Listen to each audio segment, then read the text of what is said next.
পরে আরো দারুণ একটা ব্লগ নিয়ে চলে এলাম।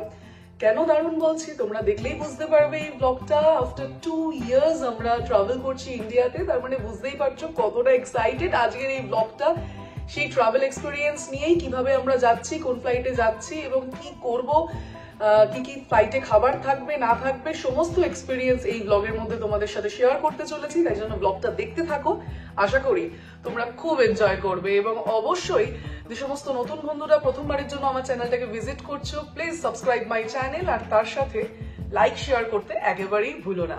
আমরা এবার যাচ্ছি এয়ার ফ্রান্সে। তো এয়ার ফ্রান্সে আমরা ফার্স্ট টাইমের জন্যই যাচ্ছি, কারণ এর আগে যে সমস্ত ব্লগসগুলো তোমাদের সাথে শেয়ার করেছিলাম ইন্ডিয়া ট্রাভেল নিয়ে, তাতে তোমরা দেখেইছো আমরা এমিরেটসে ট্রাভেল করেছি, কাতারে ট্রাভেল করেছি, but air France for the first time. তাই জন্য আমাদের কাছেও এক্সপিরিয়েন্সটা একদম নতুন হতে চলেছে এবং পুরো এক্সপিরিয়েন্সটাই যতটা পারবো এই ব্লগের মাধ্যমে তোমাদের সাথে শেয়ার করব। আমাদের 4:30 সময় ফ্লাইট, এখন বাজে হচ্ছে 12:30। এখনই আমরা রওনা দিচ্ছি। আমাদের বন্ধু তরুণ এসে গেছে, ওই আমাদের আজকে এয়ারপোর্টে ছেড়ে দেবে। সো এয়ারপোর্টে যাওয়ার কিন্তু অনেকগুলো প্রসেস আছে। এর আগের ব্লগগুলোতেও তোমাদের সাথে শেয়ার করেছি, সেটা তোমরা চাইলে মাল্টা করে যেতে পারো। নিয়ার বাই মাল্টাতে গিয়ে সেখান থেকে ডাইরেক্ট মাল্টা নিয়ে নিতে পারো, যেটা এয়ারপোর্টেই গিয়ে নামায়, অথবা উবারে যেতে পারো, অথবা এরকম কোনো বন্ধু বান্ধব থাকলে তাদেরকে বলে দিলে তারা আর কি ড্রপ করে দেয়, কারণ এখানে একে অপরকে খুবই হেল্প করে, যেহেতু সবাই বিদেশে রয়েছে।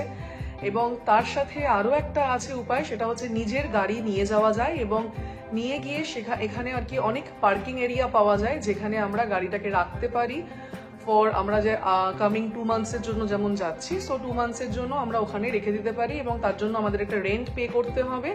এবং ওই জায়গা থেকেই কানেক্টিং গাড়ি থাকে, ওদের নিজস্বই গাড়ি থাকে, তারা এয়ারপোর্টে আমাদের ড্রপ করে দেয়। কোথায় যাচ্ছি আমরা? ইন্ডিয়া। তরুণ আমাদেরকে ছেড়ে দিচ্ছে এখন এয়ারপোর্টে। এসব ভুলভাল কথা বলবে না। আটলান্টায়। আচ্ছা,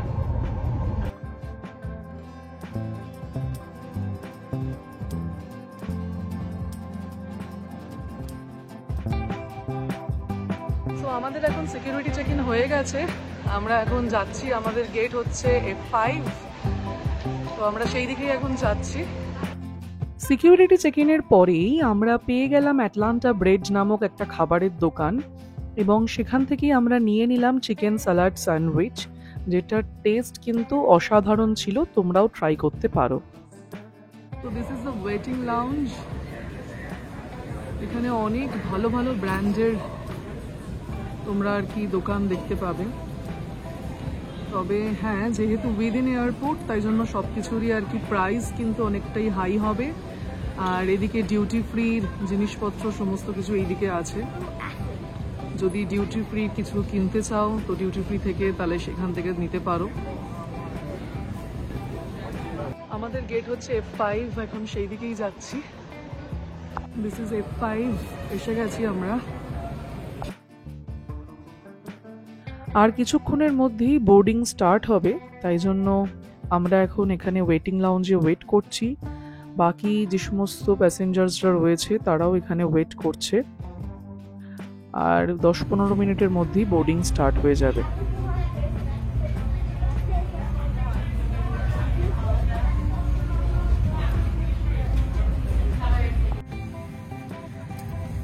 পুরো খালি। আমাদের হচ্ছে 17। কি দিয়েছে শ্রেয়ান? দেখ, ব্ল্যাঙ্কেট, পিলো।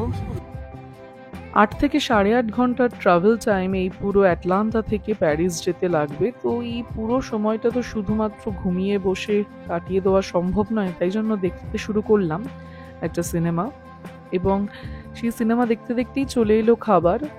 প্লেনে ওঠার প্রায় 1.5 ঘন্টার মাথায় ওরা খাবার দিয়ে দিয়েছে। আমরা নিয়েছিলাম হিন্দু মিল, তো তাতে ওরা অনেক কিছুই দিয়েছিল, ফ্রুটস, তার সাথে ব্রেড, স্যালাড এবং ভাত, এবং আর একটা তরকারিও দিয়েছিল, আর শ্রেয়ানের জন্য পাস্তা দিয়েছিল। বাট টেস্ট ভালোই ছিল, কিন্তু আমার মনে হলো কোয়ান্টিটিটা আরেকটু বেশি হলে মনে হয় ভালো হতো।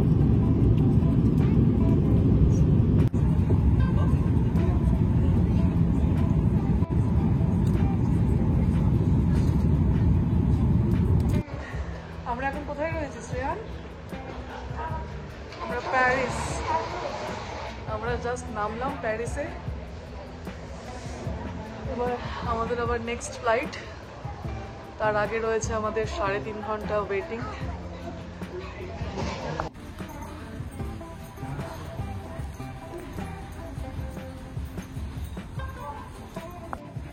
সাড়ে 3 ঘন্টার অপেক্ষা দেখতে দেখতেই শেষ হয়ে গেল।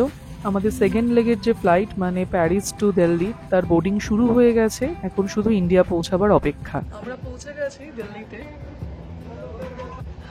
তো এবার ব্যাগেজটা কালেক্ট করব এবং তারপরেই আর কি আমাদের যেখানে ডেস্টিনেশন যাওয়ার সেখানে যাব।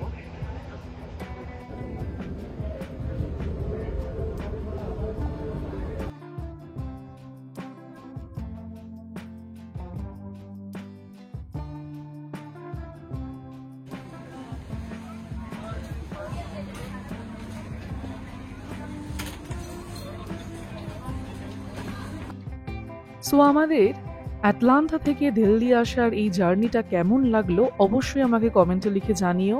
যতটা সম্ভব তোমাদের সামনে তুলে ধরার চেষ্টা করেছি। তোমাদের যদি এই ট্রাভেল ওরিয়েন্টেড কোনো কোয়েশ্চেন থাকে অবশ্যই আমাকে কমেন্টে লিখতে পারো। খুব তাড়াতাড়ি দেখা হচ্ছে আরও কিছু দারুণ ইন্টারেস্টিং ব্লগ নিয়ে।